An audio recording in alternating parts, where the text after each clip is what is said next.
सभी दर्शकों को सादर प्रणाम। आपके अपने चैनल निराकार ज्ञान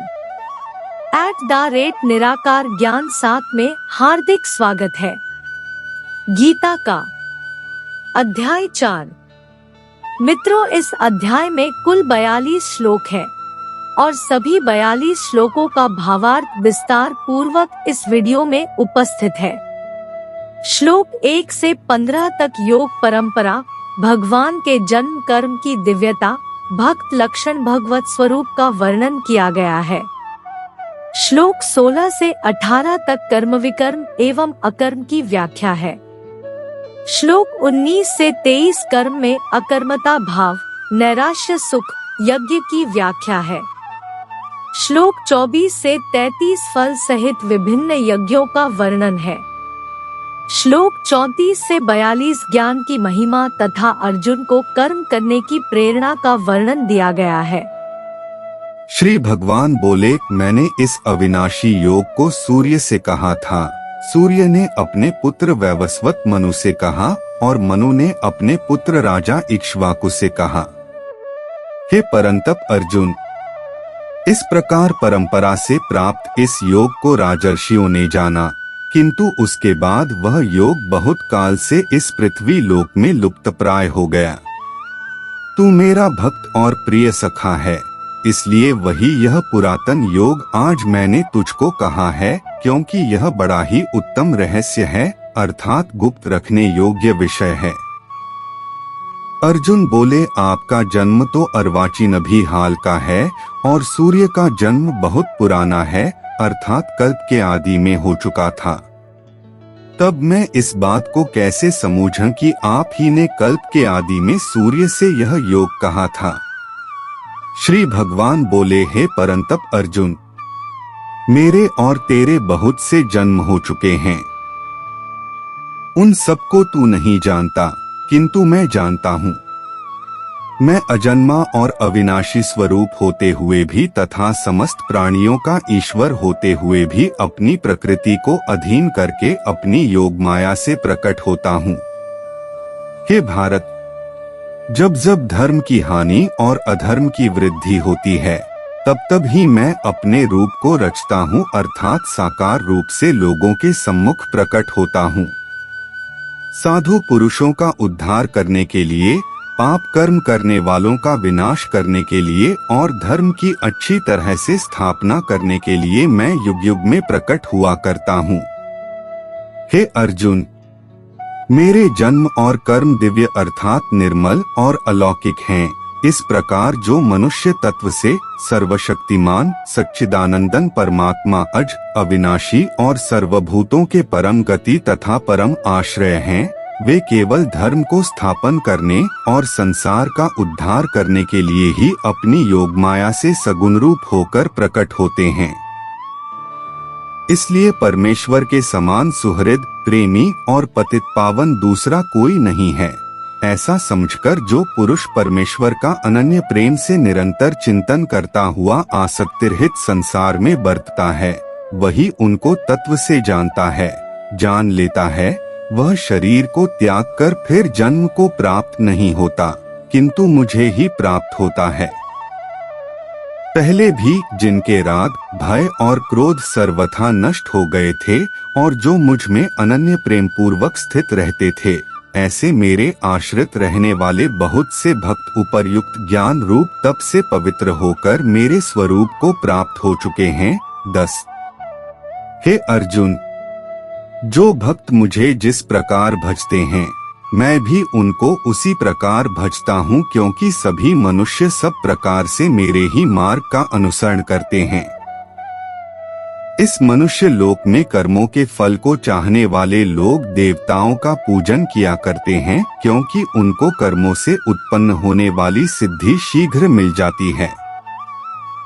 ब्राह्मण, क्षत्रिय, वैश्य और शूद्र, इन 4 वर्णों का समूह गुण और कर्मों के विभाग पूर्वक मेरे द्वारा रचा गया है। इस प्रकार उस सृष्टि रचनादि कर्म का कर्ता होने पर भी मुझ अविनाशी परमेश्वर को तू वास्तव में अकर्ता ही जान। कर्मों के फल में मेरी स्पृहा नहीं है, इसलिए मुझे कर्म लिप्त नहीं करते। इस प्रकार जो मुझे तत्व से जान लेता है वह भी कर्मों से नहीं बंधता। पूर्व काल में मुमुक्षुओं ने भी इस प्रकार जानकर ही कर्म किए हैं, इसलिए तू भी पूर्वजों द्वारा सदा से किए जाने वाले कर्मों को ही कर। कर्म क्या है और अकर्म क्या है, इस प्रकार इसका निर्णय करने में बुद्धिमान पुरुष भी मोहित हो जाते हैं। इसलिए वह कर्म तत्व मैं तुझे भली भांति समझाकर कहूँगा, जिसे जानकर तू अशुभ से अर्थात कर्म बंधन से मुक्त हो। ट्रूथ कर्म का स्वरूप भी जानना चाहिए और अकर्मण का स्वरूप भी जानना चाहिए तथा विकर्म का स्वरूप भी जानना चाहिए, क्योंकि कर्म की गति गहन है। जो मनुष्य कर्म में अकर्म देखता है और जो अकर्म में कर्म देखता है वह मनुष्य में बुद्धिमान है और वह योगी समस्त कर्मों को करने वाला है। जिसके संपूर्ण शास्त्र सम्मत कर्म बिना कामना और संकल्प के होते हैं तथा जिसके समस्त कर्म ज्ञान रूप अग्नि द्वारा भस्म हो गए हैं, उस महापुरुष को ज्ञानी जन भी पंडित कहते हैं। जो पुरुष समस्त कर्मों में और उनके फल में आसक्ति का सर्वथा त्याग करके संसार के आश्रय से रहित हो गया है और परमात्मा में नित्य तृप्त है, वह कर्मों में भली भांति बरतता हुआ भी वास्तव में कुछ भी नहीं करता। जिसका अंतःकरण और इंद्रियों सहित शरीर जीता हुआ है और जिसने समस्त भोगों की सामग्री का परित्याग कर दिया है, ऐसा आशारहित पुरुष केवल शरीर संबंधी कर्म करता हुआ भी पापों को नहीं प्राप्त होता। जो बिना इच्छा के अपने आप प्राप्त हुए पदार्थ में सदा संतुष्ट रहता है, जिसमें ईर्ष्या का सर्वथा अभाव हो गया हो, जो हर्ष शोक आदि द्वंद्वों से सर्वथा अतीत हो गया है, ऐसा सिद्धि और असिद्धि में सम रहने वाला कर्मयोगी कर्म करता हुआ भी उनसे नहीं बंधता। जिसकी आसक्ति सर्वथा नष्ट हो गई है, जो देहाभिमान और ममता से रहित हो गया है, जिसका चित्त निरंतर परमात्मा के ज्ञान में स्थित रहता है, ऐसा केवल यज्ञ संपादन के लिए कर्म करने वाले मनुष्य के संपूर्ण कर्म भली भांति विलीन हो जाते हैं। जिस यज्ञ में अर्पण अर्थात श्रुवा आदि भी ब्रह्मा है और हवन किए जाने योग्य द्रव्य भी ब्रह्मा है तथा ब्रह्मरूप कर्ता द्वारा ब्रह्मरूप अग्नि में आहुति देना रूप क्रिया भी ब्रह्मा है, उस ब्रह्म कर्म में स्थित रहने वाले योगी द्वारा प्राप्त किए जाने योग्य फल भी ब्रह्मा ही हैं।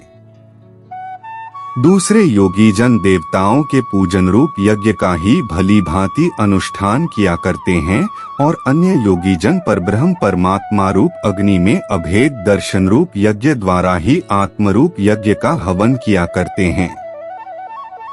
परब्रह्म परमात्मा में ज्ञान द्वारा एक ही भाव से स्थित होना ही ब्रह्मरूप अग्नि में यज्ञ द्वारा यज्ञ को हवन करना है। अन्य योगी जन श्रोत्र आदि समस्त इंद्रियों को संयम रूप अग्नियों में हवन किया करते हैं और दूसरे योगी लोग शब्दादि समस्त विषयों को इंद्रिय रूप अग्नियों में हवन किया करते हैं। दूसरे योगी जन इंद्रियों की संपूर्ण क्रियाओं और प्राणों की समस्त क्रियाओं को ज्ञान से प्रकाशित आत्म संयम योग रूप अग्नि में हवन किया करते हैं। सच्चिदानंद घन परमात्मा के सिवाय अन्य किसी का भी न चिंतन करना ही उन सबका हवन करना है।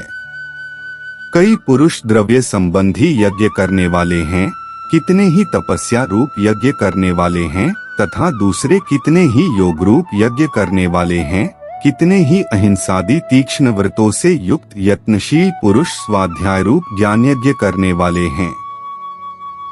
दूसरे कितने ही योगी जन अपान वायु में प्राणवायु को हवन करते हैं, वैसे ही अन्य योगी जन प्राणवायु में अपान वायु को हवन करते हैं तथा अन्य कितने ही नियमित आहार गीता अध्याय 6 श्लोक 17 में देखना चाहिए करने वाले प्राणायाम परायण पुरुष प्राण और अपान की गति को रोककर प्राणों को प्राणों में ही हवन किया करते हैं। ये सभी साधक यज्ञों द्वारा पापों का नाश कर देने वाले और यज्ञों को जानने वाले हैं। हे कुरुश्रेष्ठ अर्जुन, यज्ञ से बचे हुए अमृत का अनुभव करने वाले योगी जन सनातन परब्रह्म परमात्मा को प्राप्त होते हैं। और यज्ञ न करने वाले पुरुष के लिए तो यह मनुष्यलोक भी सुखदायक नहीं है, फिर परलोक कैसे सुखदायक हो सकता है। इसी प्रकार और भी बहुत तरह के यज्ञ वेद की वाणी में विस्तार से कहे गए हैं। उन सबको तू मन, इंद्रिय और शरीर की क्रिया द्वारा संपन्न होने वाले जान। इस प्रकार तत्व से जानकर उनके अनुष्ठान द्वारा तू कर्म बंधन से सर्वथा मुक्त हो जाएगा।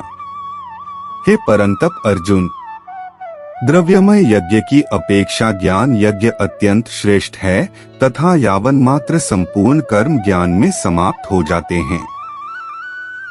उस ज्ञान को तू तत्वदर्शी ज्ञानियों के पास जाकर समझ, उनको भली भांति दंडवत प्रणाम करने से, उनकी सेवा करने से और कपट छोड़कर सरलता पूर्वक प्रश्न करने से वे परमात्म तत्व को भली भांति जानने वाले ज्ञानी महात्मा तुझे उस तत्व ज्ञान का उपदेश करेंगे, जिसको जानकर फिर तू इस प्रकार मोह को नहीं प्राप्त होगा। तथा हे अर्जुन, जिस ज्ञान द्वारा तू संपूर्ण भूतों को निःशेष भाव से पहले अपने में गीता अध्याय 6 श्लोक 29 में देखना चाहिए और पीछे मुझ सच्चिदानंद घन परमात्मा में देखेगा।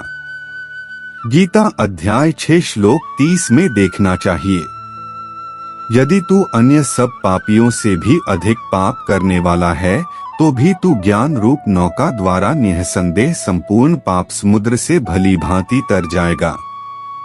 क्योंकि हे अर्जुन, जैसे प्रज्वलित अग्नि ईंधनों को भस्ममय कर देता है, वैसे ही ज्ञान रूप अग्नि संपूर्ण कर्मों को भस्ममय कर देता है। इस संसार में ज्ञान के समान पवित्र करने वाला निःसंदेह कुछ भी नहीं है।